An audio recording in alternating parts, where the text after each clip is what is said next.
Hallelujah.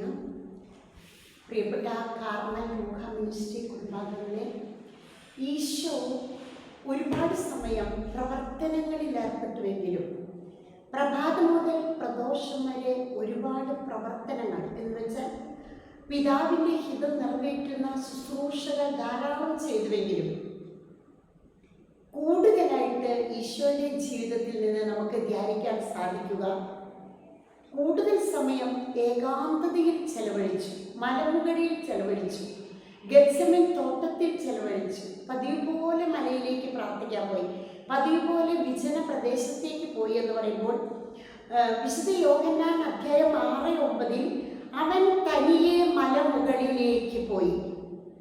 ലൂക്ക 22 പറയുകയാണ്, പതിവ് പോലെ ഒലിവ് മലയിലേക്ക് യേശുവും ശിഷ്യന്മാരും പ്രാർത്ഥിക്കാൻ പോയി. ലൂക്ക 5:16 പറയുന്നു, അവനാകട്ടെ വിജന പ്രദേശത്തേക്ക് പിൻവാങ്ങി അവിടെ പ്രാർത്ഥിച്ചുകൊണ്ടിരുന്നു. ലൂക്ക 6:13 ദൈവത്തോട് പ്രാർത്ഥിച്ച് രാത്രി മുഴുവൻ യേശു അവിടെ ചെലവഴിച്ചു. വീണ്ടും ലൂക്ക 9:8 പറയുകയാണ്, അവൻ തനിയെ പ്രാർത്ഥിക്കുവാൻ പോയി.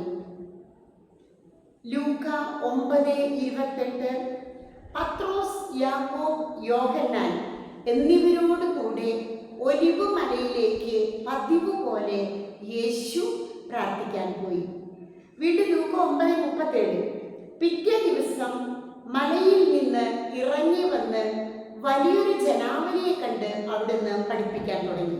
അപ്പോൾ പിറ്റേ ദിവസം എന്ന് പറയുമ്പോൾ അന്ന് തലേ ദിവസം രാത്രി മുഴുവനും ഈശോ പ്രാർത്ഥിച്ചുകൊണ്ടിരുന്നു.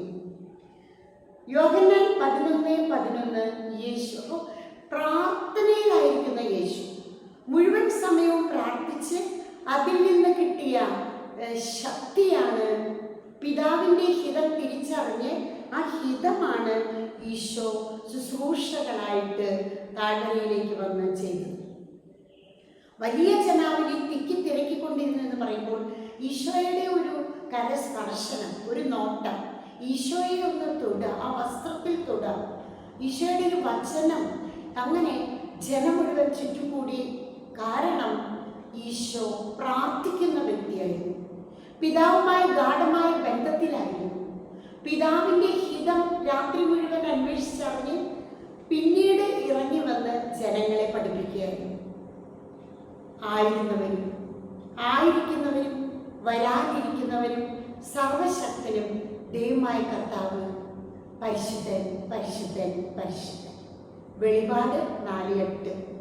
ഈ വചനം കേട്ടുകൊണ്ടിരിക്കുന്ന എല്ലാ മക്കളിലേക്കും പ്രാർത്ഥനാ വരം, പ്രാർത്ഥിക്കുക പ്രാർത്ഥിക്കുക പ്രാർത്ഥിക്കുക. എന്തുമാത്രം നമുക്ക് വ്യക്തിപരമായിട്ട് പ്രാർത്ഥിക്കാൻ സാധിക്കുമോ അത്രമാത്രം കർത്താവിൻ്റെ കൃപ, കർത്താവിൻ്റെ ഹിതം നമ്മിൽ നിറവേറുന്നു. ആമേൻ.